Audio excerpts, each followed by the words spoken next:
You know those days, right? When one tiny little thing happens and it just completely throws off your entire day?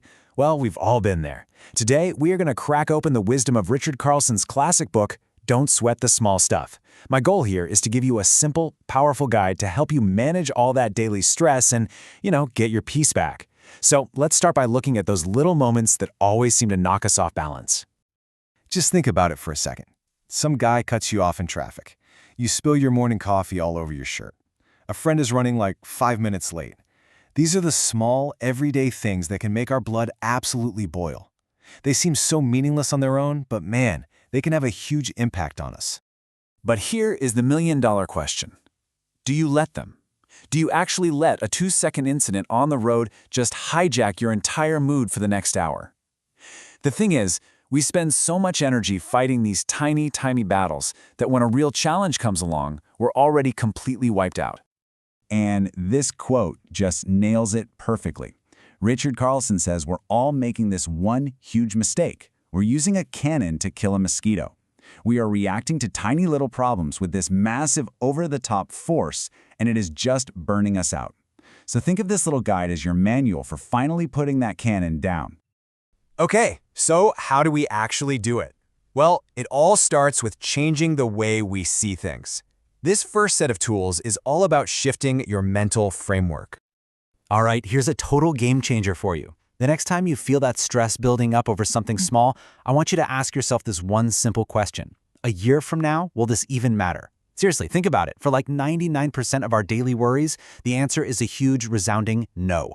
So why on earth would you let it ruin your peace today? So when that car cuts you off, you're actually at a fork in the road. You have to make a choice. Are those 2 seconds of feeling right while you're honking and yelling really worth sacrificing your inner peace for the next 30 minutes? Let me tell you, your calm is so much more valuable than someone else's bad driving. And we can take this even further. This is what you might call the 100-year rule. When you're facing a problem, ask yourself, will this matter in a century? That promotion you didn't get, the scratch on your car? In 100 years, it's all just going to be dust. Now, this isn't meant to be depressing. It's actually a really powerful reminder that our life is short, so we should focus our precious energy only on what truly matters. So the crucial point is this huge shift in your mindset.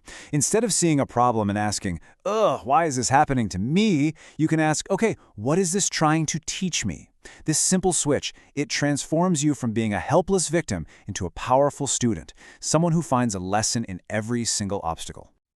Now, this change in perspective is absolutely critical, especially when it comes to our relationships. Let's be honest, so much of our daily small stuff involves other people, right? We spend so much energy trying to prove that we're right. It's just a constant hunger of the ego. But as Carlson points out, you often have to make a choice. Do you want to be right or do you want to be happy? Think about a couple arguing over whether the AC should be on 22 or 24. Sure, one person might win the argument, but in the process, they've both lost the peace and harmony in their own home. This brings us to a really simple but powerful practice. Just listening. Like you see here, it's about giving your full attention, being patient, and fighting that urge to interrupt and finish their sentences for them. We think we're being helpful, but what we're really sending is a message that says, you're too slow. It's honestly just disrespectful, and it completely breaks down communication. Here is a powerful secret for pretty much any relationship in your life. Instead of always trying to take the credit, let other people have their moment in the sun. When a manager gives public credit to a team member for a great project, they make that person a hero. And in doing that, the manager doesn't lose anything. No, they gain that person's loyalty and respect, probably forever. Okay, so we've looked at our perspective and our relationships. Now, let's turn our focus inward and explore some strategies for finding our own personal sense of calm. We live in a world that just screams for perfection, and honestly, chasing it is exhausting. Carlson reminds us that life isn't an emergency. A little bit of mess, a little imperfection, that's just natural. Your kid spills juice on the clean floor. You have two choices. You can yell and create a ton of stress, or you can smile, accept that, hey, this is life, and just clean it up. Letting go of perfectionism will lift a huge weight right off your shoulders. Our mind is kind of like a time machine, isn't it? It's constantly jumping back to regrets in the past or forward to anxieties about the future. But happiness can only be found right here, right now, in this present moment. So when you're eating, just eat. Actually taste the food. When you're with your kids, be fully with them, not just mentally checking your work email.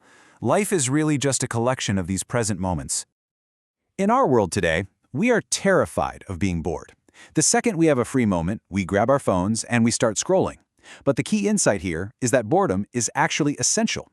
It's the downtime your brain needs to recharge, to process things, and to spark some genuine creativity. I promise you, some of your best ideas will come from those moments of just being quiet. Now, this is a really profound idea.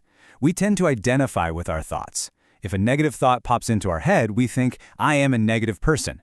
But you are not your thoughts. You are the observer of your thoughts. Think of it this way. Your thoughts are just clouds passing through the sky. They come and they go. You are not the temporary cloud. You are the vast, constant sky. So, let's try to tie all of these principles together. What is the single biggest lesson, the one big takeaway from all of this? You know, we spend our lives chasing more money, more success, thinking that our basket is empty and we have to fill it up to be happy. But the truth is, your basket is already overflowing with your health, your family, the very air you breathe. The problem is we're always focused on what's missing, and we completely take for granted all the blessings we already have. Gratitude is the ultimate shortcut to happiness. And this, right here, brings us to the ultimate answer. If you want a calmer, happier life, the answer is love. And I'm not just talking about romantic love, but love as a daily choice. A practice of choosing to see the good in every single person in every single situation. It's the choice to forgive, to try and understand rather than to judge. So let's go all the way back to that person who cut you off in traffic. Your gut reaction might be anger, but you have a choice. You can choose compassion. You can think to yourself, hey, maybe they're rushing to an emergency. Maybe they're just having a terrible day. Now that choice might not change their day, but I guarantee you it will fundamentally change your inner world. When it comes down to it, everything we've talked about boils down to this one thing. The power to live a calmer, more joyful life isn't somewhere out there. It's right here, in the small choices you make every single day. So the final question is for you. What small stuff will you choose to let go of, starting right now?